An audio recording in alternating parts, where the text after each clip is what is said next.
L'éditorial du Figaro. Audiovisuel public, le devoir de réforme par Laurence de Charette. Le constat est sévère, mais pouvait-il sérieusement ne pas l'être? Des semaines durant, la personnalité abrasive du rapporteur de la commission d'enquête parlementaire sur l'audiovisuel public, le député Charles Aloncle, a servi de paravent aux défenseurs de l'immobilisme et des préambes.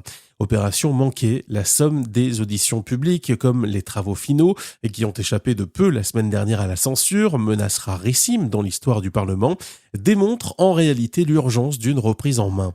La réponse gouvernementale en est d'ailleurs la preuve. Économie, fusion, impartialité. La ministre de la Culture, Catherine Pégard, ne rejette aucune des pistes de travail désormais posées sur la table. La direction de France Télévisions a elle-même opportunément, mais partiellement, pris les devants en annonçant, au milieu des travaux de la commission, un plan de restriction. Il était temps, la Cour des comptes a déjà décrit dans l'indifférence générale les dérives du groupe, ses accords sociaux particulièrement avantageux, ses contrats extérieurs très généreux. Grâce aux travaux de la commission, les Français, cette fois, ont visité les coulisses peu reluisantes de leur télévision, un monde à part où personne ne s'offusque de voir des salariés de l'audiovisuel public à la tête de juteuses sociétés de production ou dans l'organigramme de la mairie de Paris.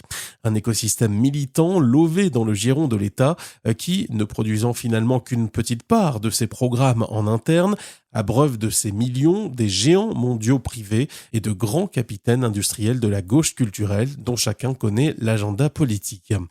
C'est donc légitimement que se pose aujourd'hui, dans un paysage audiovisuel mondial en grande mutation, la question de la mission d'un service public national, de ses moyens, de sa spécificité, de ses programmes, moins de divertissement, plus d'informations et de ceux qui les font. Il n'est sans doute pas trop tard pour renouer avec la noble ambition de départ, l'exigence au service de tous. Exigence dans les productions, mais aussi dans la gestion des deniers des Français et le respect de la pluralité de leurs opinions. La légitimité est à ce prix.